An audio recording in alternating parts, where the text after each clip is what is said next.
তো আল্লাহ তাআলার অশেষ রহমত, অশেষ বরকত এই মাহফিলগুলো, যেখানে দ্বীনি কথা আলোচনা করা হয়, ওই জায়গাগুলো কি জান্নাতের বাগান? বলেন সুবহানাল্লাহ।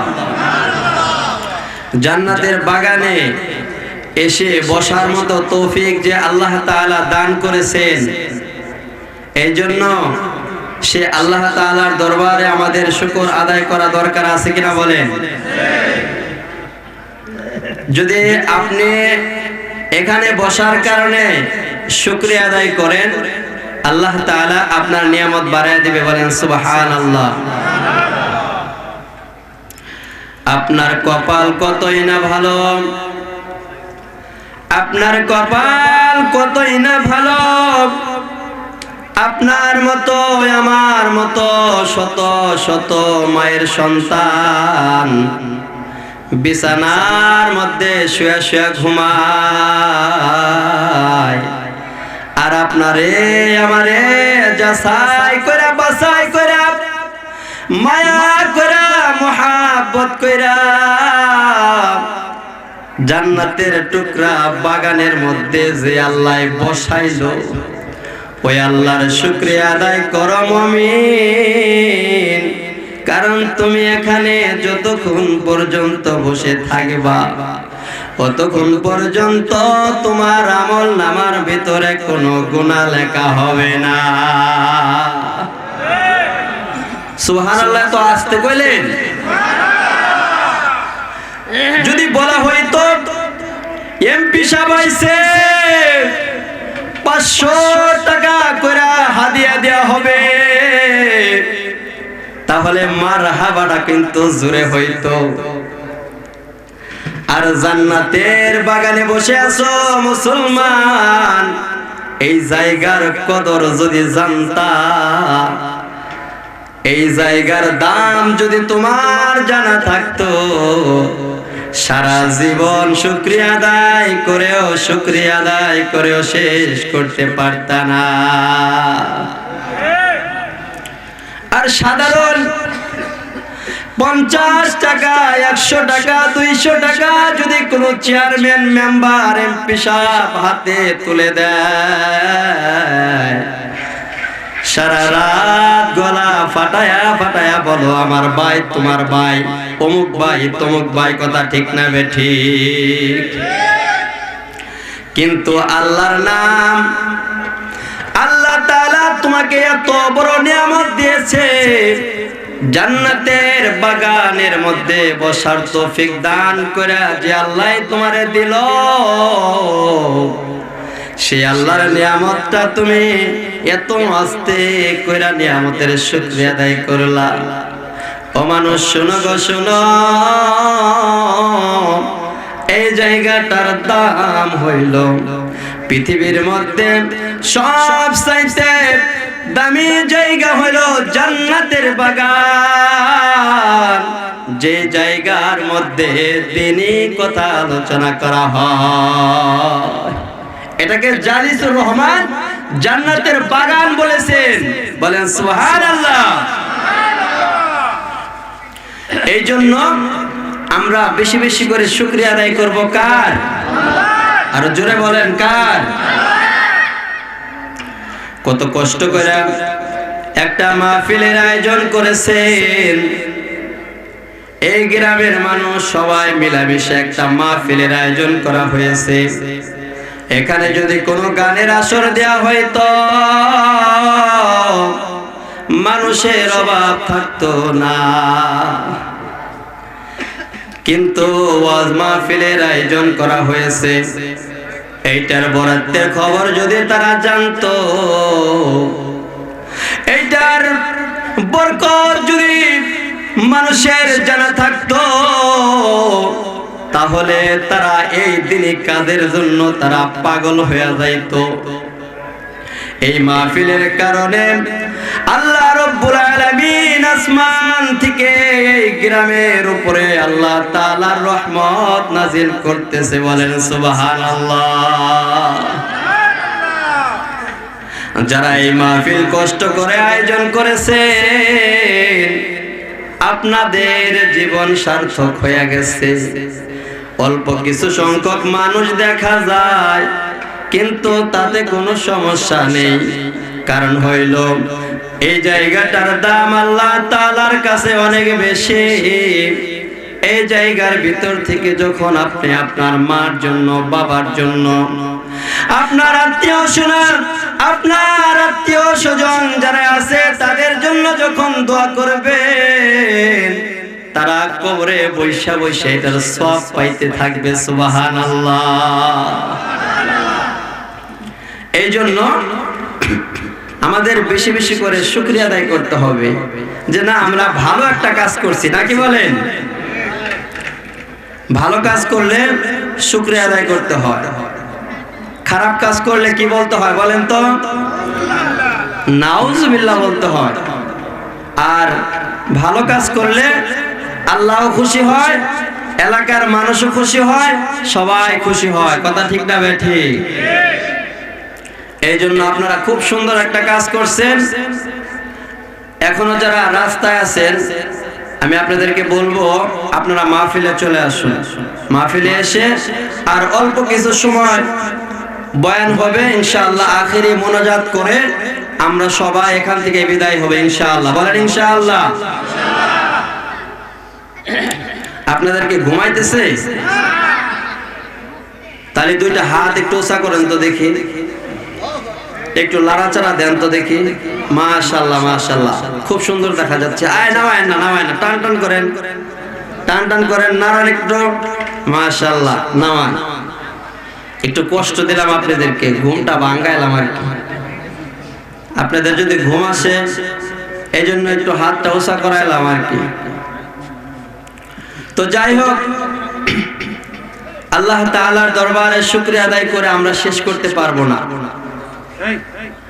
এই জন্য শুকরিয়া আদায় করব আল্লাহ তাআলার। আর অন্তরের ভিতরে নেক নিয়ত রাখবো। অন্তরের ভিতরে যদি নেক নিয়ত থাকে, নেক নিয়তের বদৌলতে আল্লাহ তাআলা সমস্ত জায়গার ভিতরে আপনার কাজগুলো আসান করে দিবে। বলেন সুবহানাল্লাহ। কিন্তু নিয়ত থাকতে হবে ভালো, অন্তরের মধ্যে ভালোবাসা থাকতে হবে। অন্তরের ভিতরে যদি ভালোবাসা না থাকে, মহব্বত না থাকে, তাহলে ভালো কাজ কেউ করতে পারে? অবশ্যই অবশ্যই অন্তরের মধ্যে মহব্বত থাকতে হবে, অন্তরের ভিতরে ভালোবাসা থাকতে হবে। নবীর প্রেম অন্তরে যদি না থাকে, তুমি মুসলমান হতে পারবা? উত্তর দেন, পারবা? নবীর প্রতি যদি তোমার ভালোবাসা না থাকে, মহব্বত না থাকে, তাহলে তোমার দ্বারা নবী কাজ করা তোমার জন্য অসম্ভব হয়ে পড়বে। নবীর জন্য যদি অন্তরে ভালোবাসা থাকে মুসলমান, নবীর প্রতি যদি মহব্বত থাকে অন্তরে, তাহলে কিন্তু ভিতর থেকে ভালো কাজ এমনি চলে আসে। কথা ঠিক না বেঠিক? নবী নবী নবীকে পৃথিবীর সবাই, আমরা যারা মুসলমান আছি সবাই কিন্তু ভালোবাসে। আপনারা ভালোবাসেন না? মার চাইতে বেশি ভালোবাসেন তো? মার চাইতে বেশি ভালোবাসতে হবে নবীকে, বাবার চাইতে ভালোবাসতে হবে নবীকে। আপনি যদি মা বাবার চাইতে বেশি ভালো নবীকে বাসতে না পারেন, তাহলে কিন্তু ভালোবাসার বহিঃপ্রকাশ হবে না। সেই নবীর বাবার নাম কি বলেন তো? কথা বলতে হবে। নবীর বাবার নাম কি? আব্দুল্লাহ, তাই না? নবীর দাদার নাম কি? এই কথা বলেন, সবাই আজকে শিখায় এলাম। আব্দুল খাজা আব্দুল মুত্তালিব। আচ্ছা, নবীর নানার নাম কি? দুইজন মানুষ পারছে, যুবকরা একটাও পারে নাই। যুবকদেরকে যদি বলা হয় 5 বছর আগে ক্রিকেট খেলা হয়েছিল, ওখানে বাংলাদেশ আর পাকিস্তানের খেলা হয়েছিল। সেই খেলার মধ্যে ছক্কা কে কয়টা মারছিল যুবকরা মনে রাখতে পারে, কথা ঠিক না বেঠিক? কিন্তু নবীর নানার নাম, সাহাবীদের নাম যুবকদের মনে থাকে না। কারণ হইল নবীর প্রতি তোমার ভালোবাসা নাই। ভালোবাসা না থাকার কারণে, নবীর প্রতি, নবীর পরিবারের প্রতি ভালোবাসা না থাকার কারণে তাদের কথা তোমার জানা নাই, কথা ঠিক না বেঠিক? নবীর কথা, নবীর ভালোবাসা যদি তোমার অন্তরে থাকতো, নবীর পরিবারের কথা যদি তোমার অন্তরে থাকতো গো মুসলমান, অবশ্যই কিন্তু তাদের নামগুলো তোমার জানা থাকতো। নবীর বাবার নাম হইছে আব্দুল্লাহ, নবীর দাদার নাম হইছে খাজা আব্দুল মুত্তালিব। আজকে নাম গিলা মুখস্থ করায় দিয়ে যাবো, আবার যদি কোনোদিন আসে আবার পরীক্ষা নিব, কথা ঠিক না বেঠিক? নবীর নানার নাম হইল আব্দুল ওহাব জোহরি, মনে থাকবে তো ইনশাআল্লাহ? আব্দুল্লাহর বাবার নাম হইল আব্দুল মুত্তালিব। আব্দুল মুত্তালিবের কয়টা সন্তান ছিল? এই কয়টা সন্তান ছিল? না না না, উত্তর ভুল, তাতেও কোনো সমস্যা নাই, কথা ঠিক না বেঠিক? কারণ আমি এখানে আসি আপনাদেরকে আজকে শিখাবো। আমি আজকে মাস্টার আর আপনারা আমার ছাত্র। আমার অনেক বুড়া বুড়া যুবক যুবক ছাত্র কিন্তু আছে। শিক্ষার কোনো বয়স নাই, শিক্ষার কোনো, সবাই তো কান্নার ওয়াজ করছে, আমি একটু মজার ওয়াজ করি, আপনারা কি বলেন? প্রিয় ভাইয়েরা আমার, খুব গুরুত্বপূর্ণ কথা, শিক্ষণীয় কথা। জীবন ভর অনেক বয়ান শুনছি, কিন্তু নবীর বাবা, নবীর দাদা, নবীর চাচা, নবীর চাচারা কয় ভাই, নবীর দাদারা কয় ভাই, এগুলা কিন্তু আমাদের জানা নাই। না জানা থাকার কারণে ইবাদত করতে গেলে মোহাব্বত অন্তরে আসে না, কথা ঠিক না বেঠিক? আর এগুলা যদি আমাদের জানা থাকে তাহলে কিন্তু মোহাব্বত অবশ্যই অবশ্যই অন্তরে আসবে, কথা ঠিক না বেঠিক? আপনারা খালি আমার সাথে কথা বলবেন, আর আপনাদের আর কিছু করতে হবে না, আর শুধু নোট করবেন, মনে থাকতে হবে। কিন্তু ওয়াজ কিন্তু ভুলা যাওয়ার জিনিসটা, যে এখন ওয়াজ করলাম, সকালবেলা চলে গেলাম আর সকালবেলা কোনো কিছু মনে থাকলো না, তাহলে লাভ হইলো কি মিয়া? সারা রাত ওয়াজ কইরা, কথা ঠিক না বেঠিক? ওয়াজ করলে পারে তবারকের মতো খাইতে হবে। ওয়াজ শুনলে ওয়াজ গায়ে মাখাইতে হবে। যদি তোমার ওয়াজ তোমার গায়ে মাখাইতে পারো গো মুমিন, তোমার জীবন দামি হয়ে যাবে। তুমি যদি তোমার ওয়াজ নিজের শরীরের মধ্যে ফিটিং না করতে পারো, ওই ওয়াজ শুনে তোমার কোনো দাম নাই। আমি যতই সুন্দর করে বয়ান করি না কেন, তুমি যদি বয়ান না শুনিয়া এক কান দিয়া শুনিয়া আর এক কান দিয়া বের করে দাও, আমি সারা রাত বয়ান করলেও কোনো কাজে লাগবে না, কথা ঠিক না বেঠিক? এই জন্য আমার যুবক ভাইয়েরা, বর্দারের মানুষকে আমি অনেক ভালোবাসি। তার কারণ হইল এই জায়গার মধ্যে আমার আফার বিয়া হইয়াছে, আমার আফার বিয়া হইছে। কার কাছে হয়েছে জানেন না? আমার তোবাজ্জল ভাইয়ের হাতে। বলেন মারহাবা। এই জন্য বর্দারের মানুষের সামনে কথা বলতে আমার খুব ভালো লাগে, কথা বলতে আনন্দ লাগে। আমার আর একটা মহাব্বতের মানুষ হইল সেনাবাহিনী, আর্মি সাহেব। চেনেন আপনারা? 1 বছর আগে আমার বয়ান শুনছে, 1 বছর আগে আমার বয়ান শুনে আমারে ফোন দিছে, কাকা আপনার কথায় আমার বড় মজা লেগেছে। মুহাব্বত, ভালোবাসা কাকে বলে দেখেন। এই জন্য আমার প্রিয় বাবারা, আমার প্রিয় ভাইরা, আমার প্রিয় বাবাজিরা, ওয়াজ এক কান দিয়া শুনলেন আর এক কান দিয়া বের করে দিলে হবে না। ওয়াজ মাথা থেকে পা পর্যন্ত শরীরে ফিটিং করতে হবে। কে কে রাজি আছেন? আজকে ওয়াদা করলেন, ওয়াদার পর খিলাফ করা যাবে না। অন্তত একটা মাহফিল আমরা সফল করতে চাই। বলেন আল্লাহু আকবার। আজকে আমরা ওয়াজ শুনবো, শুধু ওয়াজ শুনবই না, মাথা থেকে পা পর্যন্ত ওয়াজ শরীরের মধ্যে ফিটিং করব ইনশাআল্লাহ। বলেন ইনশাআল্লাহ। ওয়াজ আবার কিভাবে ফিটিং করে? কথাগুলো একটু নতুন মনে হলেও আমার সিস্টেমই এরকম। ওয়াজ মাথা থেকে পা পর্যন্ত নিজের শরীরের মধ্যে ওয়াজ লাগাইতে হবে। ওয়াজ আবার কিভাবে লাগায়? আমি যদি এখানে জিজ্ঞাসা করি নবীকে কে কে ভালোবাসে,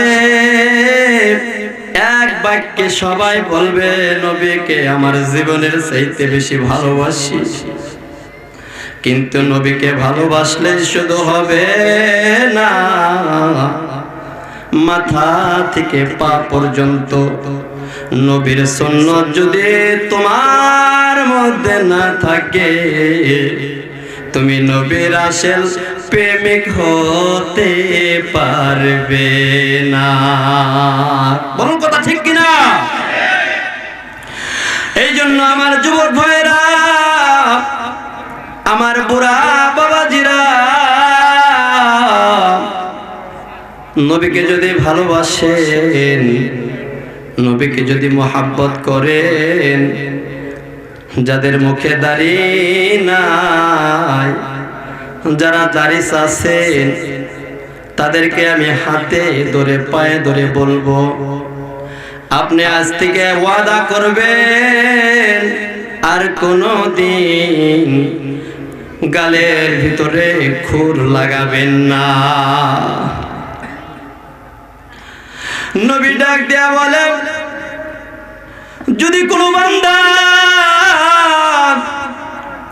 মুখের মধ্যে দাড়ি নিয়া,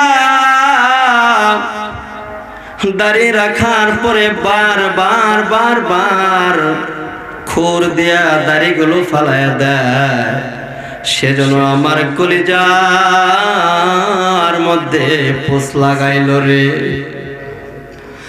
নবীর কলিজার মধ্যে পোষ লাগায়া তুমি কিভাবে ওই জান্নাতে যাওয়ার আশা করো? অতএব তোমরা যারা যুবক আছো রে আমার বন্ধু, এই মাহফিলটাকে সার্থক করার জন্য, তোমার জীবনটাকে সার্থক করার জন্য, তুমি জান্নাতি মানুষ হওয়ার জন্য আজ থেকে ওয়াদা করবা আর জীবনে এই দাড়ির মধ্যে খুর লাগাবো না। পারবো না ইনশাআল্লাহ? দাড়ি ছাড়া জীবনে আর কোনদিন দাড়ির মধ্যে খুর লাগাবে না। জীবনে কোনদিন দাড়ি সাজবে না। এইরকম একজন যুবক আমি দেখতে চাই যে হুজুর মুখের মধ্যে যদি খুর লাগাইলে নবীর কলিজা কাটা হয়, আজ থেকে নবীর কলিজার মধ্যে পোঁছ লাগাইব না, সারা জীবনের জন্য নবীর এই সুন্নতটাকে রেখে দিলাম। আছে এরকম একজন যুবক যে আর কোনোদিন এই গালের মধ্যে খুর লাগাবো না, এরকম কোন যুবক নাই বড়দালের? ও যুবক, এই দাড়ি তোমার এমন একটা জিন্দা সুন্নত, তুমি যদি গোসলখানায় যাও, তুমি যদি বাজারে যাও, মাঠে যাও, ঘাটে যাও, তুমি যদি মৃত্যুবরণ করো, কবরে যাও, তবুও কিন্তু তোমার সঙ্গে এই দাড়ি থাকবে। এই সুন্নত কিন্তু তোমার কাছ থেকে দূরে যাবে না। নবীর কোনো একটা সুন্নত যদি কেউ জিন্দা করে, হতে পারে এই সুন্নতের ওসিলায় আল্লাহ তাআলা কিয়ামতের দিন ওই বান্দাকে মাফ করে দিবে। আর আসতে বলেন সুবহানাল্লাহ। দাড়ি তো রাখবেনই না, তারপরে সুবহানাল্লাহ আসতে, এটা কোনো কথা? রাখবেন ইনশাআল্লাহ। এই আপনারা তো বোকা, আপনারা নিয়ত করতে পারেন না যে হুজুর ইনশাআল্লাহ আল্লাহ যদি চায় তাহলে অবশ্যই রাখবো, তাও করে না। রাখবেন না ইনশাআল্লাহ? নিয়ত করবেন। আমি গেলে গা পরে কি করতেছেন না করতেছেন ওটাকে আমি দেখতেছি, নিয়ত করতে পারেন না? নিয়ত করবেন। নিয়ত গলে কি জানেন? বরকত। নিয়ত গলে আপনি যদি ভালো নিয়ত করেন, আপনি যদি নিয়ত করেন, এই নিয়তের উপরে আপনার সওয়াব হবে। বলেন সুবহানাল্লাহ। এই যে একটা মসজিদ ঘর বানাইছেন, এখানে নামাজ পড়েন, এখানকার নামাজি মুসল্লি কয়জন আছেন যে যারা মসজিদে যায় নামাজ পড়েন? মাশাআল্লাহ, একজন হাত উঠাইছে, মাশাআল্লাহ, দুইজন তিনজন, মাশাআল্লাহ, অনেক আছে। তো এই যে মসজিদ বানাইছেন, এই যে মসজিদের উদ্যোগে যে মাহফিল করছে, এই মাহফিল, এই মসজিদ যে বানাইছেন, এই মসজিদ বানাইলে কি ফায়দা তা জানেন? এই যে নিয়ত করছেন, মসজিদ হয়ে গেছে, বানাইছেন, নামাজ পড়তেছেন, কিয়ামতের দিন মুসিবতের সময়, যেই দিন কোন কুল কিনারা থাকবে না, ওই দিন সবাই তো দৌড়াইতে থাকবে, কেউ কোন কুল কিনারা পাবে না, শুধু পানি হয়ে যাবে, পানি হয়ে যাবে। যারা মসজিদকে ভালোবেসেছেন, মসজিদকে ভালোবাসা মসজিদ যায় নামাজ পড়ছেন, মসজিদের একটা কার্পেট লাগছে, উদ্যোগ কইরা ওই কার্পেটটা মসজিদে বিছায়া দিচ্ছেন, ওই সমস্ত বান্দাদের জন্য সুখবর। বলেন মারহাবা। আর আস্তে কর মারহাবা। ওই সমস্ত মানুষদের জন্য সুখবর, সুখবর, সুখবর হইল যেই মানুষগুলো মসজিদ বানাইছে, যেই মানুষগুলো মসজিদ বানাইছে, মসজিদের জন্য কষ্ট করছে, মসজিদে যায় আল্লাহর সিজদা করছে, মসজিদে যায় আল্লাহর কাছে দুইটা হাত উঠাইয়া আল্লাহরে ডাক দেয়া বলছে, আল্লাহ তুমি আমার জিন্দেগীর গুনাহ মাফ করে দাও। তাদের জন্য সুখবর হইল, তাদের জন্য সুখবর হইল, কাল কিয়ামতের ময়দানে সমস্ত জায়গা যখন পানি হয়ে যাবে, এই মসজিদগুলো ভাসতে থাকবে, ভাসতে থাকবে। যারা মসজিদ আবাদ করেছেন, যারা মসজিদে যে নামাজ পড়েছেন, তারা ওই মসজিদের মধ্যে ঢুকে যাবে। আর যারা মসজিদ আবাদ করেন নাই, যারা মসজিদকে ভালোবাসেন নাই, লক্ষ লক্ষ টাকা থাকা সত্ত্বেও যারা মসজিদে দান করেন নাই, তাদের জায়গা ওখানে হবে না রে ভাই, তাদের জায়গা ওখানে হবে না। হবে কাদের? যারা মসজিদকে ভালোবাসছে, মসজিদে একটা জিনিস লাগছে তারা নিয়ে আসছে, তাদের জায়গা ওই মসজিদের মধ্যে হবে। বলেন সুবহানাল্লাহ। আমি আপনাদেরকে বলতেছিলাম যে নবীর বাবার নাম হইল, বাবার নাম কি? নবীর বাবার নাম হইল আব্দুল্লাহ। আসল আলোচনায় কিন্তু এখনো যাই নাই, এখনো কিন্তু ভূমিকার মধ্যে আছি। আপনারা কি কষ্ট পাইতেছেন? এই কার কার কষ্ট লাগতেছে দুইটা হাত তুলে দেখান তো। মাশাআল্লাহ। ওই যে খিচুড়ি খাওয়ার লেগে দেখছেন সবাই মাশাআল্লাহ খুশি আছে। আপনাদের কি কষ্ট হইলে আমারে বললেন, মুনাজাত করে দেব ইনশাআল্লাহ।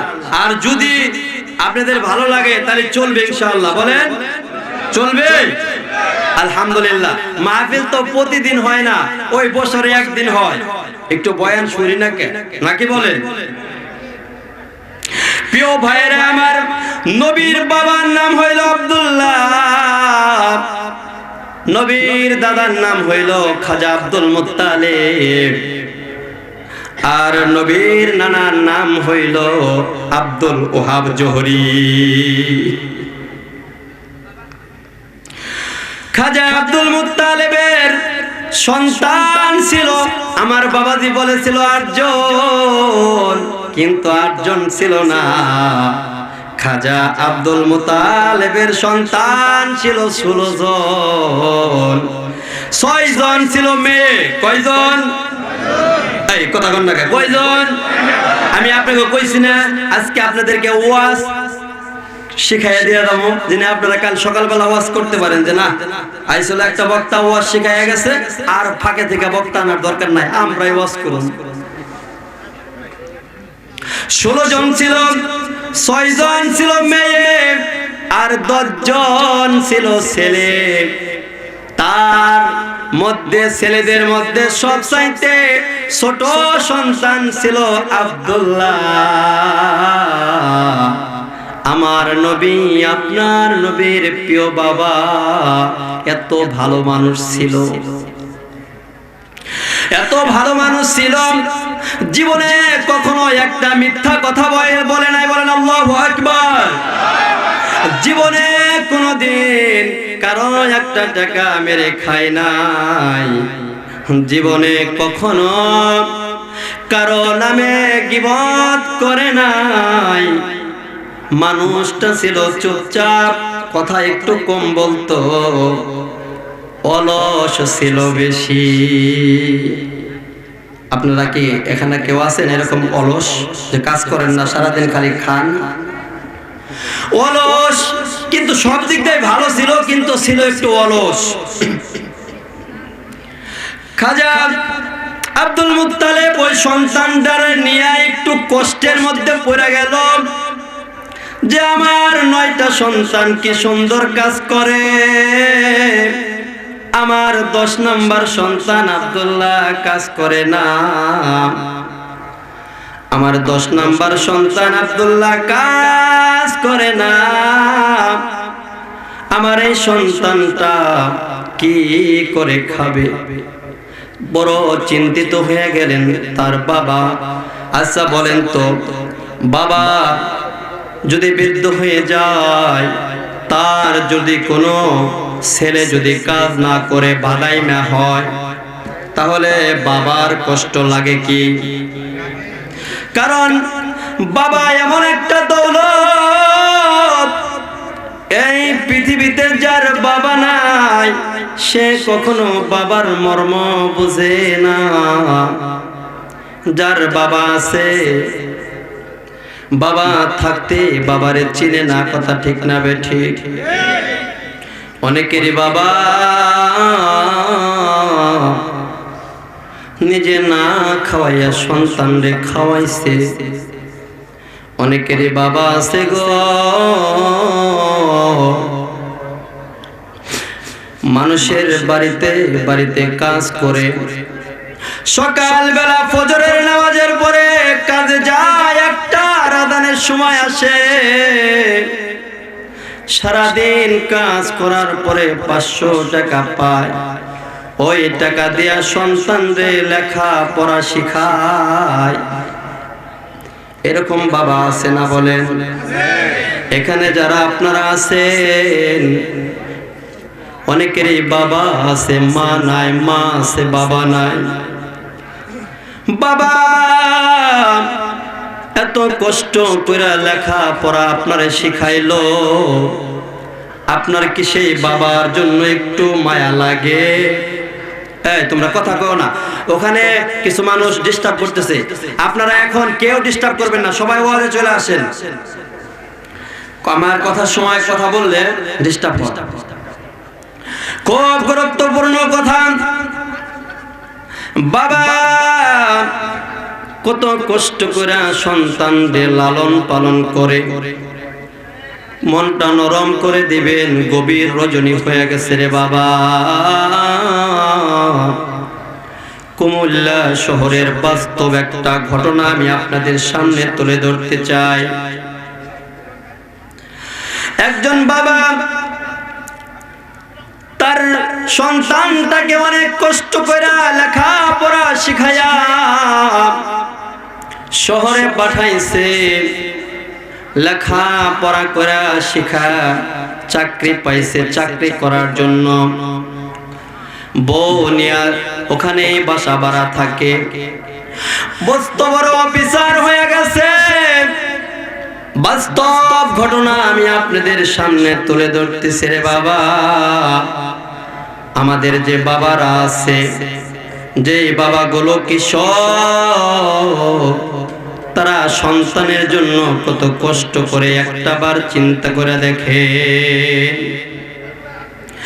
অনেক বাবাই আছে তারা সারাদিন কাজ করার পরে সন্তানের লেখা পড়া শিখায়, ভালো ইউনিভার্সিটিতে লেখাপড়া করায়, ভালো স্কুলে লেখাপড়া করায়, ভালো মাদ্রাসায় লেখাপড়া করায়। কিন্তু বড় হওয়ার পরে ম্যাডাম যখন মিলে যায় তখন কিন্তু সেই বাবা মার কথা আর মনে থাকে না। কথা ঠিক না বে ঠিক? এমন অনেক সন্তান আছে, তার মধ্যে একটা সন্তানের ঘটনা আমি আপনাদের সামনে তুলে ধরতেছি। বাবা রিক্সা চালায়, রিক্সা চালাইতে চালাইতে বাঁকা হয়ে গেছে। সন্তানটারে অনেক কষ্ট করে লেখাপড়া শিখাইয়া ঢাকার বড় অফিসার বানাইছে। বুড়ি মা গ্রামে বাস করে, বুড়ি মা অসুস্থ। বাবাকে ডাক দেয়া বলে, ওগো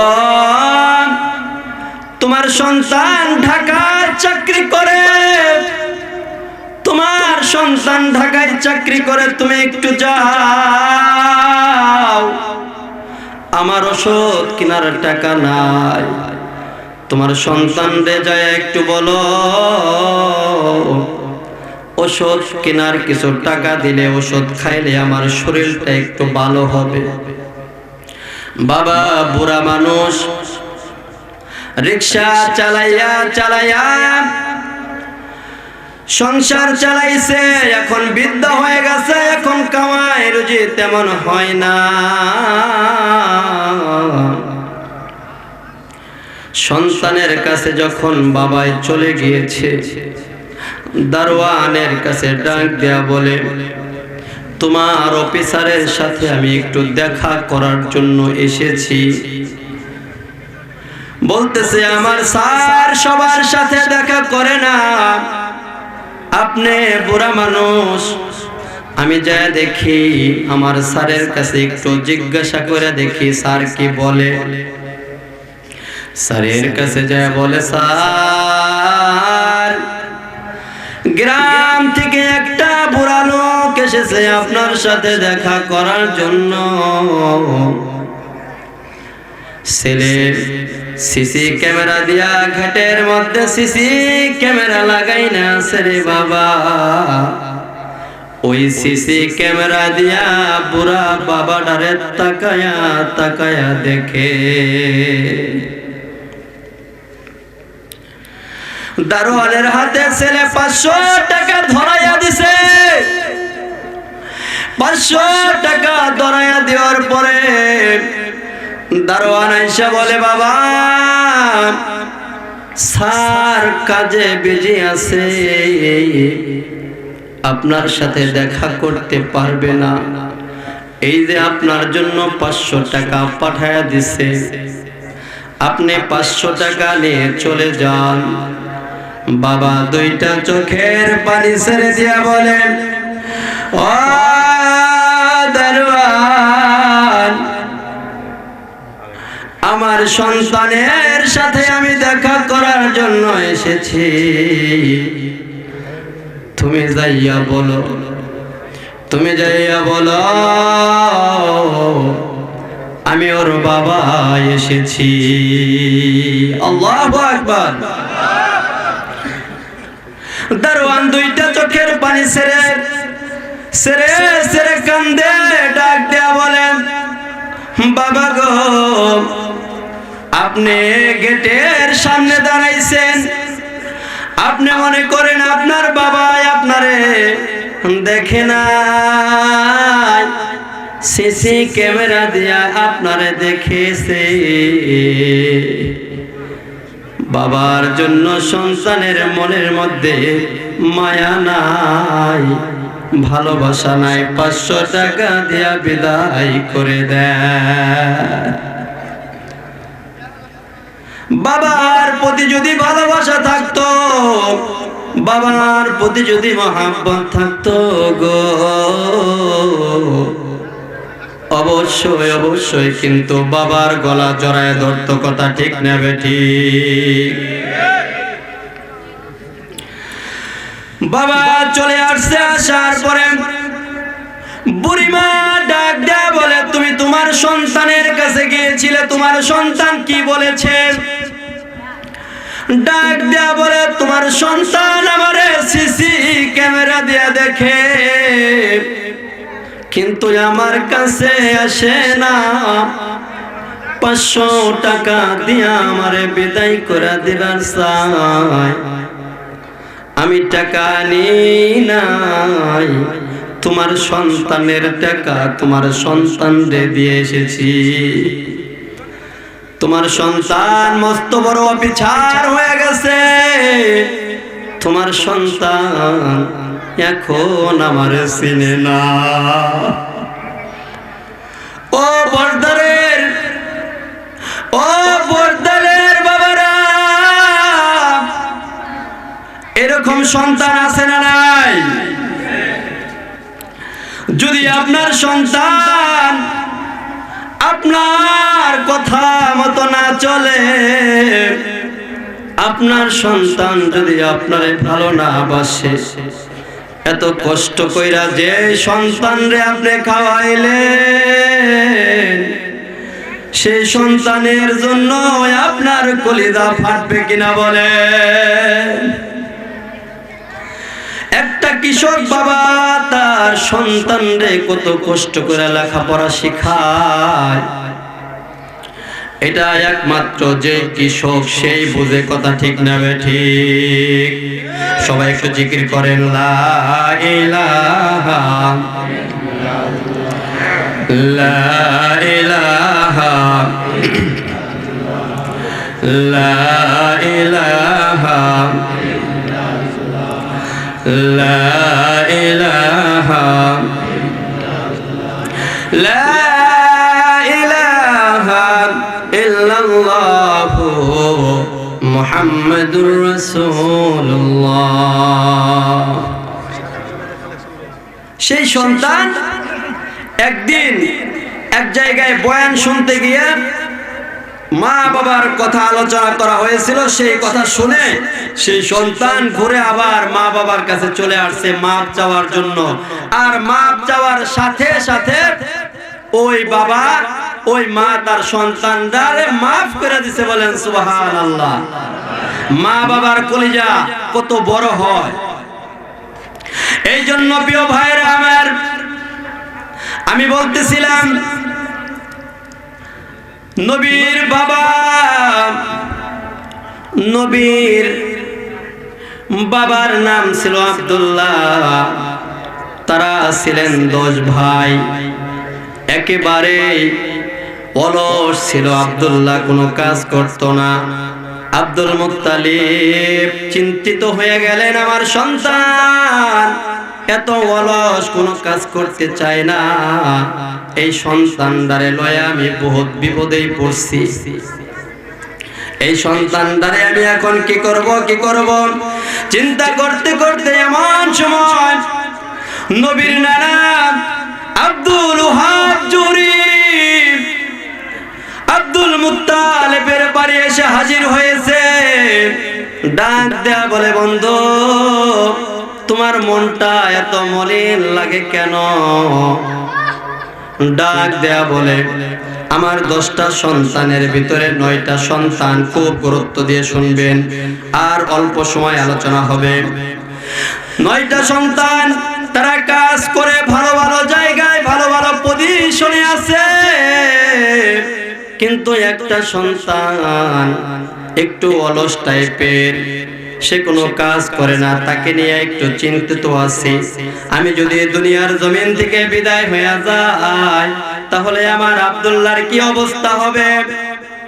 এমন সময় আব্দুল ওহাব জোহরি ডাক দিয়ে বলে, হে বন্ধু, তুমি চিন্তিত হও না, তোমার মনে পেরেশানি নিও না, আমার ব্যবসা বাণিজ্য আছে। তুমি যদি তোমার সন্তান আব্দুল্লাহরে আমার কাছে দাও, আমার যে কোনো একটা ব্যবসার মধ্যে তারে লাগাইয়া দিব। আল্লাহু আকবার।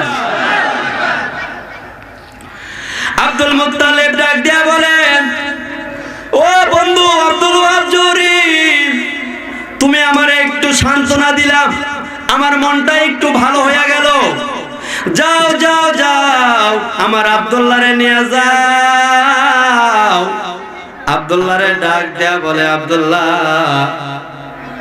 কালকে আমরা ব্যবসার কাজের জন্য আমরা সিরিয়ার দিকে রওনা করব, তুমি প্রস্তুত থাকবা। সিরিয়ায় যাবে ব্যবসা করার জন্য।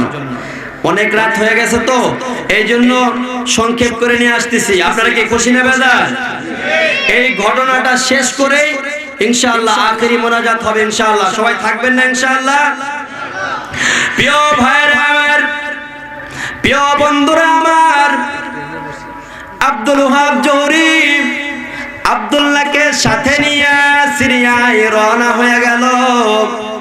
সিরিয়ায় রওনা হওয়ার পরে একটা দোকানের ভিতরে, যেই দোকানের ভিতরে আব্দুল ওহাব জুহরি ব্যবসা করত, ওই দোকানের মধ্যে আব্দুল্লাহকে বসায় রাখছে।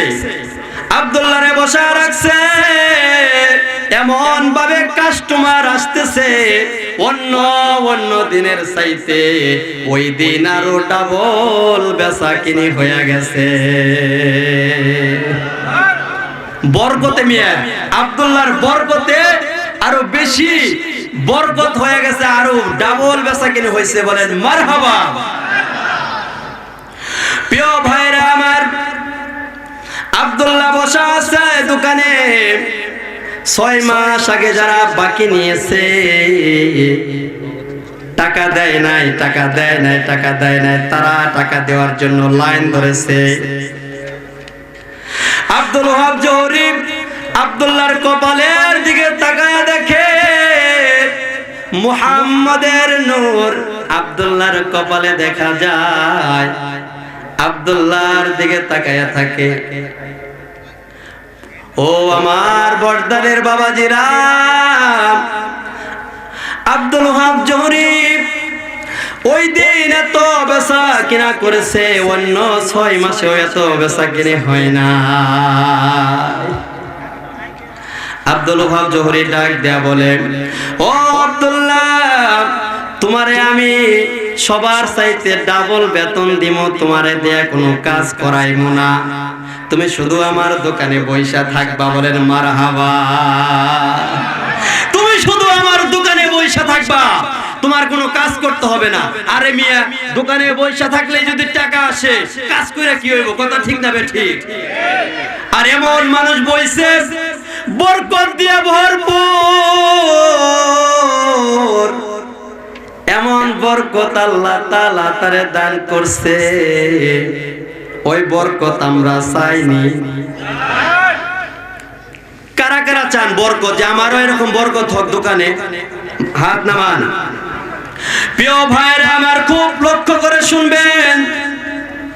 আব্দুল ওহাব জোহরি ডাক দেয়া বলেন, আব্দুল্লাহ, তোমার দোকানে কাজ করতে হবে না, তুমি শুধু দোকানে বসে থাকবা, মাস শেষে সবার চাইতে ডাবল বেতন আমি তোমারে দিব। কয় চাচা ঠিক আছে, আমি এমনি অলস মানুষ, আরো দিলেন আরামের চাকরি। মারহাবা, আরামের চাকরি। দোকান সারাদিন করলো, সারাদিন দোকান করার পরে দোকান বন্ধ কইরা বাড়ির দিকে রওনা করছে। এই কত বেচা কিনা আর করবো, এখন চলো বাড়ি চলে যাই। বাড়ি চলে যাওয়ার সময় রাস্তার মধ্যে গেছে, রাস্তা দিয়ে যখন আসে, এমন সময় প্রিয় বাবাজিরা খুব লক্ষ্য করে শুনবেন, এই জায়গায় কিন্তু মজার কাহিনী লুকায় আছে। আব্দুল ওহাব জোহরি আর আব্দুল্লাহ যখন একসাথে দোকান বন্ধ করে যখন রাস্তা দিয়ে যায়, এমন সময় আব্দুল্লাহ ডাক দেয়া বলে, চাচা গো, আমার 1 নাম্বার শেষে। 1 নাম্বার কি জানেন আপনারা? 2 নাম্বার তাও জানেন? 3 নাম্বার এটা জানেন না? মাদ্রাসার প্লাবানটা জানে 3 নাম্বার কারে কয়। হাসাহাসির মধ্যে না গেলাম, মূল ঘটনার মধ্যে আসি। কই চাচা আমি 1 নাম্বারে যাব। আচ্ছা যাও। কই কোথায় যাইবা? কই খেজুর বাগানে। খেজুর বাগানে 1 নাম্বারের জন্য গেছে। এমন সময় একদল কাফের বেঈমানেরা হাতের ভিতরে তরবারি নিয়া, হাতের মধ্যে তরবারি নিয়া 70 জন কাফের বেঈমান ওই রাস্তা দিয়ে যায়। রাস্তা দিয়ে যাওয়ার পরে আব্দুল ওহাব জোহরি মনে করছে সারাদিন বেচা কিনা করছে, টাকা নিবার জন্য মন হয়ে আসছে, টাকা নেওয়ার জন্য মন হয়ে আসছে। এত মানুষ তাহলে আসবো কিসের জন্য? তাই আপনাদের কি খারাপ লাগতেছে? তাহলে রাখলাম এই জায়গার মধ্যে, রেখে দেবো। একটা লোক উঠা দেব না, একটা লোক উঠা দেব না। ঘটনা আমি আজকে শেষ করবো ইনশাআল্লাহ, সামনে আরো মজা আছে, কিন্তু তার আগে আমার একটু কথা আছে, শুনবেন আপনারা ইনশাআল্লাহ। আমি আপনাদের কাছে কিছু কথা বলবো, কে কে শুনবেন? 2টা হাত তুলে দেখান। আখেরি মোনাজাত করা পর্যন্ত কে উঠবেন না। কে কে রাজি আছেন? যারা যারা পেশাব করার দরকার তারা তো আগেই পেশাব করেই বসছেন নাকি? হাত নামান।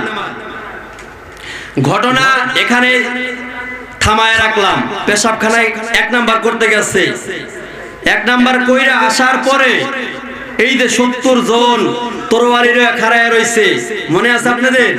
তারপরে তাদের সাথে কি হবে এটা শুনতে হইলে আপনাদের একটা কাজ করতে হবে।